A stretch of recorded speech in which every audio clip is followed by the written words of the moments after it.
만약에 말이죠. 1억을 맡기면 13년 뒤에 28억으로 돌려주는 사람이 있다면 여러분은 어떻게 하시겠습니까? 실합니다. 100만 명이 넘는 사람들이 줄 서서 돈을 맡겼죠. 그런데 어느 날 아침 투자의 신과 같던 이 사람은 그 자리를 스스로 버립니다. 불과 46. 지금 현재 세상에서 돈 제일 잘 버는 남자가 돈 버는 일을 그만둔 거죠. 월가 전체가 이유를 물었습니다. 그가 내놓은 답은 단 한 줄. 주식과는 아무 상관없는 숫자 하나였어요. 오늘은 요즘같이 아수라 같은 시기, 도대체 내가 어떻게 투자를 하면 되는지 그 숫자 하나에 관한 이야기입니다. 여러분은 성공합니다. 여러분이 그걸 원했기 때문이죠. 안녕하세요. 하와이 대저택입니다. 네, 여러분. 요즘 같은 주식시장에서는 딱 두 부류의 사람만 남는다고 하죠. 무서워서 계좌를 아예 안 여는 사람, 불안해서 하루에 12번씩 여는 사람. 코스피가 사상 최고 9114를 찍은 게 바로 지난 6월인데 지금은 그 4분의 1이 통째로 사라져 있으니까요. 그래서 아까 그 남자 얘기가 남의 나라 옛날 얘기가 아니라는 거예요. 평균입니다, 여러분. 이 사람은 대략 1억을 28억으로 만드는 게 보통 수준이었다는 거예요. 그런데 이 수익률 그 자체보다 이 사람이 정말 대단한 건요. 그 수익을 낸 시절입니다. 여러분 다들 한 번쯤 들어보셨을 거예요. 블랙 먼데이. 1987년 10월 19일 월요일이었고요. 미국 시장이 딱 하루 만에 22.6% 증발해버린 뉴욕 증시 사상 최악의 하루로 기록된 바로 그날입니다. 요즘 코스피가 한 달 넘게 계속 폭락으로 사이드카 걸리면서 하루씩 폭락해온 그 낙폭을요. 하루에 다 맞았다고 생각해보세요. 그 지옥을 그대로 통과하고도 이 사람의 13년 성적표는 연평균 29.2%입니다. 이 숫자가 어느 정도냐면요. 워렌 버핏의 평생 연평균 수익률이 20% 안팎이거든요. 그 버핏보다 해마다 10% 가까이 높은 속도로 13년을 쉬지 않고 달린 거죠. 33세 우리 돈 약 260억 원짜리 펀드를 맡았어요. 이게 당시 월가 기준에서는 완전히 초소형 무명 펀드였습니다. 그 펀드를 딱 13년 만에 140억 달러, 우리 돈 약 20조 원짜리 세계 최대 펀드로 키웠습니다. 운용하는 돈이 660배가 된 거예요. 무려 미국인 100명 중 1명이 이 펀드에 돈을 넣었다고 하니까요. 말 그대로 국민 펀드였던 거죠. 월가는 이 사람을 지금도 이렇게 부릅니다. 역사상 가장 위대한 펀드 매니저, 피터 린치. 그리고 이 남자가 은퇴 직전에 남긴 책이 오늘 제가 인사이트를 가져온 책, 전설로 떠나는 월가의 영웅입니다. 이 책 전문가용이 아니에요. 마트에서 장 보는 보통 사람이 월가를 이기는 법, 그걸 적어놓은 설명서입니다. 전 세계에서 100만 부 넘게 팔린 이유가 첫 장의 이 도발 때문이라고들 하죠. 프로 중에 프로가 쓴 책인데 프로를 믿지 말라는 거예요. 보통 사람이 월가 전문가를 이길 수 있다. 아니, 이기게 되어 있다. 이건 피터 린치가 우리 듣기 좋으라고 한 위로가 아니라요. 완전히 철저히 계산이라는 걸 지금부터 하나씩 보시죠. 파티에서 아무도 주식 얘기를 안 한다? 사라. 린치가 시장의 온도를 재는 방법 중 제일 유명한 게 하나 있죠. 뭐 복잡한 경제 지표가 아니라 칵테일 파티입니다. 이게 무슨 말이냐면요. 파티에서 펀드 매니저입니다 라고 인사했을 때 사람들이 어떻게 반응하는지 그걸 봤어요. 1단계. 다들 가볍게 고개만 끄덕이고 자리를 뜹니다. 그리고는 옆에 있는 치과 의사한테 가서 스케일링 얘기를 하죠. 주식이 치석보다 재미없어진 시기. 린치는 이때가 정확히 바닥이라고 봤습니다. 사람들 표정이 차트보다 정직했던 겁니다. 2단계. 몇 마디 섞어주긴 하는데 금방 다른 주제로 넘어가요. 시장이 한 15% 올라 있을 때죠. 3단계. 이제는 저녁 내내 사람들이 린치를 둘러싸고 무슨 종목을 사야 하느냐고 묻습니다. 시장이 30%쯤 올라 다들 계좌 자랑이 하고 싶어질 때예요. 그리고 4단계. 이번엔 사람들이 거꾸로 린치에게 종목을 추천합니다. 치과 의사까지 종목을 찍어줘요. 그렇게 추천받은 종목이 다음날 신문에 올랐다고 나오면 린치는 이제 조용히 팔 준비를 했다고 하죠. 네, 이 장면 어디서 많이 보시지 않았어요? 지수가 9,000을 넘기던 지난 6월만 해도 단톡방마다 진짜 종목 얘기로 시끄러웠잖아요. 주식 근처에도 안 가던 분들까지 계좌도 만들었고요. 돌이켜보면요. 옆자리 동료까지 종목을 찍어주던 그때가 바로 이 4단계였는지도 모르겠습니다. 그런데 요즘은 파는 사람은 많은데 얘기하는 사람은 없습니다. 다들 조용히 증권사 어플을 지우고 있고요. 린치의 칵테일 파티로 치면 아무도 펀드 매니저에게 말을 걸지 않는 바로 그런 상황입니다. 자, 그럼 여기서 질문 하나 드릴게요. 주식에 주자도 안 나오는 요즘 모임은 몇 단계처럼 보이시나요? 이 정답을 아는 사람은 이 세상에 없습니다. 만약 알고 있다고 하는 사람들이 있다면요. 정말 조심하십시오, 여러분. 피터 린치도 시장 예측은 그 누구도 불가능하다고 못 박았다는 것만 알아두시고요. 다만 그는 다들 조용해진 시장에서 혼자 바빠지는 쪽이었습니다. 월가를 이긴 정보, 마트 진열대에 있었다. 1970년대 초 보스턴의 어느 마트입니다. 린치의 아내 캐롤린이 장을 보다가 스타킹 하나를 집어들어요. 브랜드는 레그스. 마트 계산대 옆 플라스틱 통에 놓여있던 스타킹입니다. 집에 온 캐롤린이 남편에게 말해요. 여보, 이거 물건이야. 백화점까지 갈 필요가 없고 품질은 좋고 게다가 몇 주에 한 번씩 또 사게 된다는 거예요. 린치가 평생 받아본 종목 브리핑 중 최고의 브리핑이었던 셈이죠. 남편은 이 말을 흘려듣지 않았습니다. 회사를 파보기 시작했어요. 당시 월가는 넥타이를 맨 남자들의 세계였습니다. 스타킹이 어느 진열대에서 팔리는지 아는 사람 자체가 없었어요. 여성들이 백화점은 어쩌다 한번 가지만 마트는 매주 갑니다. 정보의 신선도가 다를 수밖에 없잖아요. 스타킹을 마트 계산대 옆에 올려놓는 순간 이 회사는 유통의 급소를 차지하고 있던 거였어요. 린치는 레그스를 만든 회사 주식을 담았고 이 주식은 6배가 됩니다. 월가의 애널리스트 수백 명이 놓친, 아니 정확히는 아예 생각조차 못했던 종목을 마트 장바구니에서 찾아낸 거예요. 막 엄청난 분석 자료와 수치, 어려운 금융 데이터가 아니었습니다. 그런데 진짜 리서치는 그 다음부터입니다. 경쟁사가 비슷한 스타킹을 내놓자 린치가 마트를 돌면서 경쟁사 제품을 65켤레나 사왔다고 하죠. 그걸 회사 동료들한테 나눠주고 직접 신어보게 했습니다. 품질에서 안 진다는 확인이 끝나자 린치는 그 스타킹 회사 주식을 안 팔고 더 버텼고요. 세계 1등 펀드 운용사의 리서치가요. 마트에서 산 스타킹 65켤레를 신어보는 것이었습니다. 던킨 도넛도 비슷했어요. 커피가 맛있어서 조사를 시작했고 그 주식으로 5배가 넘는 수익을 올렸다고 하죠. 어렵게 캐낸 정보가 아니라 매일 지나치던 정보였다는 게 포인트예요. 특별한 사람이 아니라 특별하게 들여다본 사람이 벌었던 거죠. 린치가 책에 적어둔 완벽한 주식의 조건은 더 웃깁니다. 이름이 따분할 것, 하는 일이 지루할 것, 심지어 조금 혐오스러우면 더 좋다. 장의사, 폐기물 처리, 병뚜껑 만드는 회사. 아무도 술자리에서 자랑하지 않는 회사가 조용히 큰 돈을 벌어준다는 것이요. 그래서 린치가 책에 이렇게 적어놨습니다. 새 냉장고를 고를 때 들이는 시간과 정성만큼만 주식을 고를 때도 들여라. 이 말을 뒤집어 들으면 좀 살벌해요. 우리는 냉장고 색깔 고민은 몇 주를 하면서 전 재산이 걸린 주식은 1분 안에 삽니다. 그런데 여기서 궁금하지 않으세요? 이런 게 눈에 보이는데 왜 월가 전문가들은 이런 주식을 못 담을까요? 피터 린치같이 생각하는 사람이 월가에 분명히 또 있었을 거잖아요. 지구에서 똑똑한 사람들 다 모아놨다는 곳이니까요.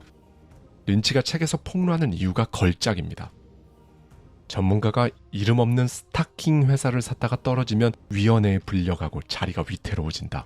그런데 IBM 같은 유명한 주식을 샀다가 떨어지면 IBM이 문제네 하고 다들 넘어간다. 고객의 돈을 IBM에 넣어서 날리면 당신은 절대 잘리지 않는다. 네, 월가는 기업의 분기 보고서가 나와야 결과를 알죠. 그런데 린치 말에 따르면 우리는 마트 계산대에서 먼저 알 수 있습니다. 분기, 그러니까 3개월씩 기다리지 않아도 된다는 거죠. 마트 진열 때는요. 월가가 그놈의 체면 때문에 못 들어오는 우리만의 코트라는 겁니다. 실제로 린치가 재미를 본 종목 상당수가 이런 생활 반경 내에서 나왔어요. 아내가 찾아낸 스타킹, 출근길에 먹어본 타코, 고속도로 옆에 모텔 체인점까지. 그런데 이 대목에서요. 피터 린치가 이 방법으로 전부 다 성공한 것 같겠지만 그렇지 않다는 걸 스스로 고백합니다. 은퇴하고 한참 지난 어느 날 린치는 딸이 아이팟을 사는 것을 봅니다. 애플이 그 조그만 기계 하나로 얼마를 남기는지도 들었죠. 그런데 조사를 안 했습니다. 그래서 안 샀고 애플은 그 뒤로 수십 배가 됐죠. 훗날 린치는 강연마다 이 이야기를 꺼내며 탄식합니다. 애플은 어려운 회사도 아니었는데 내가 얼마나 멍청했던 겁니까? 월가 전설의 실수담인데 왠지 모르게 위로가 되고 든든하죠. 그래, 월가의 전설도 저렇게 실수한다는데 너무 자책하지 말자. 이런 마음도 들고요. 네, 보는 것까지는 사실 아무나 다 합니다. 차이는요, 본 다음에 파고드는 사람에게만 생기는 거예요. 폭락을 피하려다 잃은 돈이 폭락으로 잃은 돈보다 많다. 네, 지금 장세의 정면으로 꽂히는 문장이 아닐까 하는 생각이 드는데요. 조정을 예측하고 대비하려다 잃은 돈이 조정 그 자체로 잃은 돈보다 훨씬 많다. 이게 무슨 말이냐면요. 떨어질까봐 미리 팔았는데 시장이 막 더 오르고 바닥을 기다리다가 반등하는 타이밍을 완전히 놓치고 그리고 또 다 오른 다음에야 다시 들어가는 것. 폭락이 아니라 폭락을 마치려던 그 시도가 계좌를 갉아먹는다는 얘기입니다. 린치가 미국 시장 100년치를 세어봤더니요. 10%가 넘는 하락이 53번이었어요. 100년에 53번이었으니까 대략 2년에 한 번 꼴입니다. 이게 의미하는 바가 뭐냐면요. 폭락은 엄청난 대형 사고가 아니라 그냥 일상적인 날씨였던 거죠. 그 53번 중 15번은 무려 25%가 넘는 엄청난 폭락장이었어요. 그런데도 미국 시장은 그때마다 전부 회복하고 새 고점을 갈아치웠단 말이죠. 여기서 피터 린치는 이렇게 말합니다. 폭락은 아무도 못 막는다. 폭락에 놀라 좋은 회사를 내던지는 것도 스스로 못 막는다. 다이어트 해보신 분들은 아실 거예요. 다이어트하기에 완벽한 시기를 기다리는 사람은 1년 내내 시작을 못합니다. 주식시장이 내가 들어가기에 완벽한 날도 영원히 안 옵니다. 폭락장에서 우리가 하는 혼잣말들 있죠. 린치는 책에 이걸 박제해놨어요.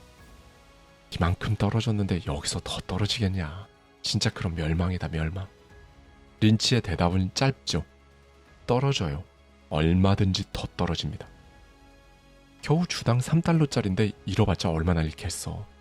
3달러짜리가 0원이 되면 그것도 원금 전부를 잃는 거죠. 본전만 오면 그때 팔아야지. 시장은 본전 가격에는 관심이 없습니다. 그 가격은 영영 안 올 수도 있고요.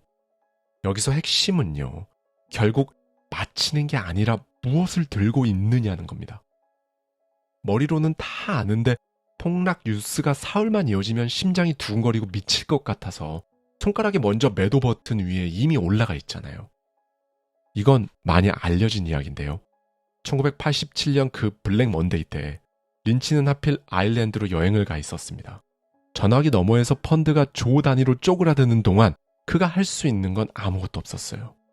훗날 그가 후회한 건 폭락을 미리 대비하지 못한 게 아니라 그 소란에 흔들렸던 자기 자신이었다고 해요. 그 경험까지 눌러 담아서 린치는 이렇게 정리합니다. 주식시장에서 승부를 가르는 우리 몸속 장기는 두뇌가 아니라 위장이다. 이 위장을 실전에서 보여준 게 크라이슬러였습니다. 1982년 미국에서 이 자동차 회사가 망한다는 건 거의 상식이었어요. 미국 정부가 대출 보증까지 서줘가며 간신히 숨만 붙여놓은 회사였거든요. 그런데 린치는 그 공포 한복판에서 회사를 뜯어봤습니다. 버틸 현금이 얼마나 남았는지, 막 준비 중이던 신형 미니밴은 팔릴 물건인지, 망한다는 소문이 아니라 망하지 않을 근거를 그저 제3자 입장에서 찾아본 겁니다. 계산이 끝나자 린치는 크라이슬러를 담을 수 있는 한도까지 다 담았어요. 6달러였던 이 주식은 그 뒤로 16배가 됩니다. 남들이 소문에 쫄아서 손절하고 있을 때 그는 계산을 했고 계산이 끝난 다음에는 두뇌가 아니라 그냥 위장으로 버텼던 거예요. 심루타는 머리가 아니라 엉덩이가 만든다. 피터 린치는 특히 투자와 관련된 명언들을 많이 남겼는데요. 그 말들 중에 지금도 월가에서 쓰는 단어가 있습니다. 템베거, 우리말로 심루타. 야구에서 가져온 말인데요. 10배 오르는 종목을 뜻합니다. 평생 이론 종목 한두 개면 나머지 실수를 전부 덮고도 남는다는 게 린치의 계산이었거든요. 그의 인생 첫 심루타는 무엇이었을까요? 대학교 2학년 때였어요. 골프장 캐디 아르바이트로 모은 돈으로 화물 항공사 주식을 한 주에 $7씩 100주 삽니다. 우리 돈으로 100만 원 정도 되는 돈이죠. 화물을 배 대신 비행기로 나르는 시대가 온다. 이 한 줄짜리 생각으로 고른 플라잉 타이거라는 회사였는데요. 베트남 전후로 항공 화물 수요가 터지면서 이 주식이 $80까지 올라요. 20살 캐디는 이 한 종목으로 와튼 MBA에 다닐 학비를 통째로 만들었습니다. 여러분, 그런데 피터 린치가 여기서 정말 강하게 강조하는 게 하나 있습니다. 여기서 중요한 건 화물을 배 대신 비행기로 나르는 시대가 온다는 것을 예측한 것도 아니고요. 화물 전문 항공사 중 플라잉 타이거라는 회사를 고른 눈도 아닙니다. $7가 $80가 되는 동안 몇 년을 안 팔고 쥐고 있었다는 것. 산 걸 잊은 게 아니라 오를 이유를 계속 확인하면서요. 심루타의 50%는 머리가 아니라 엉덩이가 만든다는 겁니다. 그렇게 이 마젤란 펀드의 전설적인 종목들은요. 다 이런 식으로 하루아침에 터져서 10배가 된 게 아니라 몇 년씩 실적이 쌓이면서 그렇게 된 거예요. 그런데 우리는 보통 반대로 하죠. 조금 오른 주식은 얼른 팔아서 이익을 딱 챙기고 물린 주식은 이제 본전 올 때까지 하염없이 들고 가고요. 린치는 그런 방식에 대해 뼈를 때립니다. 꽃을 뽑아버리고 잡초에 물을 주는 격이다. 그 물린 종목 왜 갖고 있느냐 물으면 대답은 하나잖아요. 손절할 순 없으니까. 린치의 원칙은 정반대였습니다. 샀던 이유가 살아있으면 쥐고 그 이유가 사라지면 팔고 매도 버튼은 가격이 아니라 내가 그 주식을 산 이유에 달려있다는 거죠. 물론 아무거나 쥐고 버티라는 말이 아니에요. 린치는 말합니다. 조사 없이 주식을 사는 것은 카드를 보지 않고 포커를 치는 것과 같다. 1. 아는 회사를 2. 조사한 다음 3. 오래 쥔다. 이 세 가지가 린치의 전부라고 해도 과언이 아닙니다. 시간은 좋은 회사를 쥔 사람 편이에요. 그런데 여러분 여기서 좀 이상하죠. 시간은 내 편이라던 이 사람이 정작 자기 시간 앞에서는 완전히 다른 계산을 합니다. 수천 개의 종목 코드를 외운 남자가 기억하지 못한 것. 1990년 피터 린치로 돌아가 보겠습니다. 토요일 아침 7시 사무실, 일주일에 70시간을 일했고 본인 입으로 엿새를 일해도 모자랐다고 했죠. 1년에 찾아다니는 회사만 500곳, 주말은 보고서 더미에 다 바쳤습니다. 회사 이름만 대면 재무제표가 자동으로 떠오르는 머리. 그 머릿속에는 종목 코드 수천 개가 들어있었고요. 그런데 딸 셋의 생일이 기억나지 않았다고 고백합니다. 딸들의 운동회와 발표회를 놓쳤고 저녁 식탁에서 자신의 빈자리는 점점 익숙한 풍경이 됐죠. 가족 휴가를 가서도 그 지역 상장 회사를 찾아다녔다고 해요. 성공의 대가라고 하기엔 엄청난 이자가 소리 없이 계속 쌓이고 있었던 거죠. 이 지독한 일 중독이 어디서 시작됐는지는 40년 전 골프장까지 되감아야 보입니다. 보스턴 근교의 골프장. 어른들의 가방을 메는 이제 막 11살이 된 캐디 소년이 있습니다. 11살인데 벌써 왜 일을 했을까요? 작년 소년이 딱 10살이 되던 해 아버지가 암으로 세상을 떠났거든요. 야구 글러브를 사달라고 조를 나이에 소년은 집에 돈을 보태야 했습니다. 어머니가 일을 나갔고 소년은 여름마다 어른들의 골프 가방을 맸죠. 18홀을 도는 동안 어른들의 돈 얘기는 그 소년의 학교 과목이 됐습니다. 그런데 소년이 매던 가방의 주인이 하필 피델리티라는 투자회사의 사장이었거든요. 조지 설리번. 페어웨이를 걷는 동안 어깨너머로 주식을 익혔고 사장은 이 야무진 캐디를 눈여겨봤죠. 대학생이 된 캐디가 피델리티 인턴에 지원했을 때 경쟁자는 75명, TO는 딱 3명이었습니다. 사장의 가방을 맸던 캐디는 그 셋 안에 들어요. 군 복무를 마치고 정식 애널리스트로 돌아왔고 33세 마침내 전설이 될 마젤란 펀드의 운전대를 잡았습니다. 11살. 우리나라로 치면 초등학교 4학년의 골프장 페어웨이에서 시작된 길이었죠. 캐디 소년에서 세계 최고까지. 여기까지는 사실 많은 분들이 알고 있는 이야기입니다. 그럼 사람들이 몰랐던 부분을 한번 보시죠. 46이라는 숫자. 1990년 봄, 린치가 이제 은퇴하겠다고 발표하던 기자회견장입니다. 세계에서 가장 큰 펀드의 지휘자가 최고의 자리에서 스스로 내려오겠다니 월가가 발칵 뒤집혔죠. 왜 그만두냐는 질문에 린치가 대답하죠. 저의 아버지는 46의 세상을 떠나셨습니다. 그리고 제가 46이 되었습니다. 저는 그 숫자를 계속 기억하고 있었어요. 네, 46이면 우리로 치면 한창 아이들 학원비에 대출 이자에 어깨가 무거워지는 나이잖아요. 그 나이에 세계 1등이 자기 인생 계산기를 두드려 본 겁니다. 그가 밝힌 은퇴 사유는 단 하나. 아내와 3딸 곁에 있고 싶다는 것. 그게 전부였습니다. 그리고 린치는 당시 이렇게 말했어요. 놓친 주식에는 언제든 다음 기회가 옵니다. 애플을 놓쳐도 다음 심루타가 와요. 그런데 딸의 10살은 2번 오지 않습니다. 발표를 마친 린치는 정말로 은퇴했고요. 그 뒤로 어떤 펀드도 다시 맞지 않았습니다. 연평균 29.2%의 남자가 마지막에 매수한 종목은 주식이 아니라 시간이었습니다. 오늘 저녁 종목마다 딱 2분. 그래서 오늘은 딱 하나만 해보시면 좋겠습니다. 린치가 책에서 권하는 습관인데요. 린치는 이걸 2분 스피치라고 불렀어요. 갖고 있는 종목을 하나 골라서요. 내가 이 회사를 왜 갖고 있는지 2분 동안 소리내서 설명해 보는 거예요. 이 회사가 뭘 팔아서 돈을 벌고 앞으로 뭐가 좋아질 건지 어렵게 느껴지시면요. 기준을 더 낮춰도 됩니다. 린치는 이렇게까지 말했거든요. 연필로 그리면서 설명할 수 없는 회사에는 투자하지 마라. 초등학생도 이해시킬 수 있게 설명할 수 있는 회사, 즉 설명이 되는 회사, 그 정도면 충분하다고 했습니다. 왜냐면요, 여러분, 설명이 되면요, 폭락장은 이제 그 회사를 싸게 담을 기회로 보이기 시작하거든요. 설명이 막히면 내가 지금까지 들고 있던 건 주식이 아니라 불안이었던 거죠. 모든 종목에 대해 2분 스피치 또는 연필 써가며 설명하는 게 좀 부담스러우시면요. 지금 제일 크게 물려있는 종목 하나부터 시작하시면 됩니다. 이 2분을 종목마다 반복하면요. 이제 계좌에는 여러분이 되게 잘하는 회사만 남게 되거든요. 피터 린치는 말합니다. 그때부터는 시세를 쫓아다니는 사람이 아니라 회사를 가진 사람이 되는 것이다. 생각해보면 660배를 만든 재료도 별게 아니었습니다. 마트에서, 출근길에서, 저녁 식탁에서 주운 단서를 남들보다 한 발만 더 파고든 것. 린치식으로 말하면 우리는 매일 마트에서, 회사에서, 퇴근길에서 월가보다 훨씬 먼저 다음 스타킹 회사를 지나치고 있다는 거죠.